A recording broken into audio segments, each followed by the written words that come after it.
For this time period acronym, I'm going to get you set up and then I'm going to turn you loose to create it on your own. That way we can definitely make sure this one is a little more geared toward your own words. Period 2, 1648 to 1815 at the top. And we know that this was our units 3, 4, and 5. So kind of our second quarter of the fall semester. So France is our acronym. Officially, F and R together stand for the French Revolution. So you might want to briefly include some causes and effects of the French Revolution. You could even have a brief description of the differences between the moderate phase and the more radical phase of the revolution. You could mention the role of women in the revolution, or you could save that for later, maybe to avoid making this a little too lengthy. France was at war with other European countries during their own revolution. That might be something that could go in here. The College Board also puts the artistic movement of Romanticism in this time period. So you might want to include Romanticism as a feature of R here, even though this acronym doesn't. For the A, we of course have absolutism. Examples of that would be Louis XIV of France, James I of England as a want-to-be absolutist, Peter the Great of Russia, and Philip II, III, and IV of Spain, according to our College Board course exam description.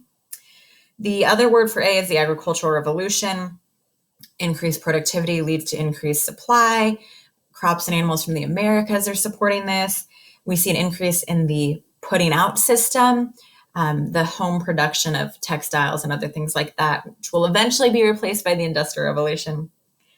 And 18th century, 1700s, demographic changes. We know population booms in Europe during this time period, thanks to the new foods from the Americas. And all of that is going to help promote this agricultural revolution, which eventually will lead us to our Industrial Revolution in our next time period. Sorry, Chris needed to talk to me about his schedule for today. It includes golf. Surprise! Yeah, golf courses aren't closed. So he's still like totally sane while I'm losing my mind.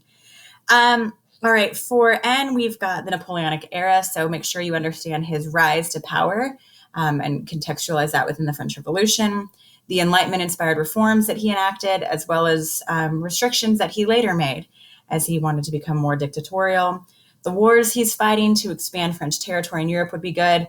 And the non-French nationalistic inspired responses to Napoleon could be good here. You could mention the Congress of Vienna here. We definitely want to include it in our next time period, so you could skip it on this one if you want to. Neoclassicism, another artistic movement besides Romanticism that would be good for this time period. 2 words for C, one of my favorite things to talk about in this class, constitutionalism. So this needs to feature the English Civil War, the English Glorious Revolution.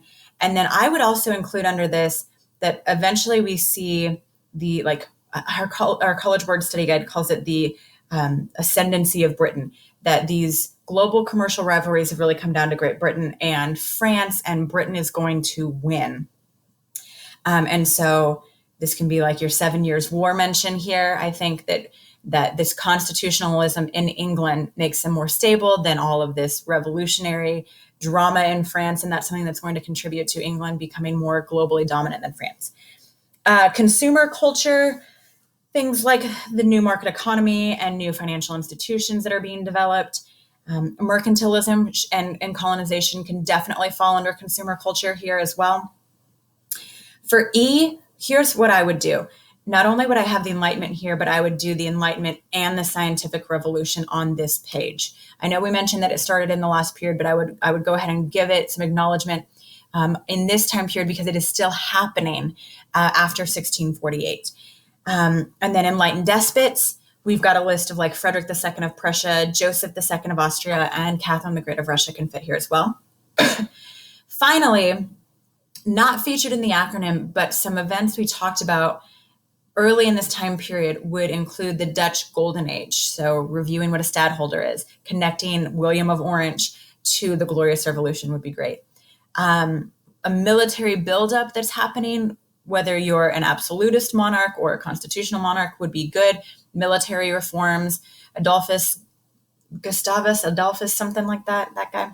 And this kind of balance of power that's gradually emerging in Europe. Of course, the French Revolution is going to upset that, but that's kind of the goal. And you can also mention the Ottoman Empire in this time period in your outline.